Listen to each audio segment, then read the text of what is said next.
एक वैज्ञानिक प्रयोगशाला में एक आदमी खतरनाक केमिकल्स के साथ एक महत्वपूर्ण प्रोजेक्ट पर काम कर रहा था। काम के दौरान अचानक एक टेस्ट ट्यूब से एक खतरनाक केमिकल उसकी त्वचा पर गिर गए। पहले तो उसे लगा कि ये सिर्फ एक मामूली जलन है और उसने इसे अनदेखा कर दिए। उसने अपने हाथों को जल्दी से धोया और सोचा कि सब ठीक हो जाए। उसकी शिफ्ट खत्म हुई और वह थकान से चूर होकर घर वापस आ गए।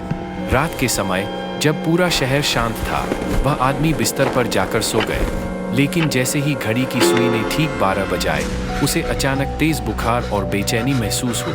उसके पूरे शरीर में अजीब सा दर्द फैलने लगा। उसकी त्वचा में जलन होने लगी और वह अपने बिस्तर पर तड़पने लगा। कुछ ही मिनटों में उसकी त्वचा सख्त और नीली पड़ने लगी, जैसे कि वह किसी अजीब बीमारी से संक्रमित हो गया। उसकी आंखें लाल हो गईं और उसकी सांसें भारी हो गईं। वह आदमी खुद को रोक नहीं पा रहा था। उसकी नसों में कुछ अजीब सा हो रहा था और उसकी सोचने की शक्ति धीरे धीरे खत्म हो रही थी। उसका शरीर अब उसकी नहीं सुन रहा था। कुछ ही समय में वह एक ज़ॉम्बी में बदल चुका था, पूरी तरह से भूख और हिंसा से भरा हो। वह अब इंसानी मांस के लिए प्यासा हो गया। उसकी आंखों में लाल चमक थी और उसकी चाल अब भारी और डरावनी हो चुकी थी।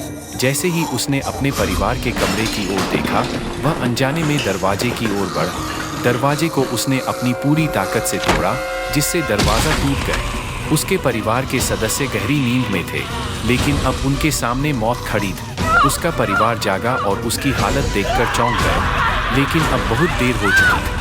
उसने उनकी ओर बढ़ना शुरू कर दिया।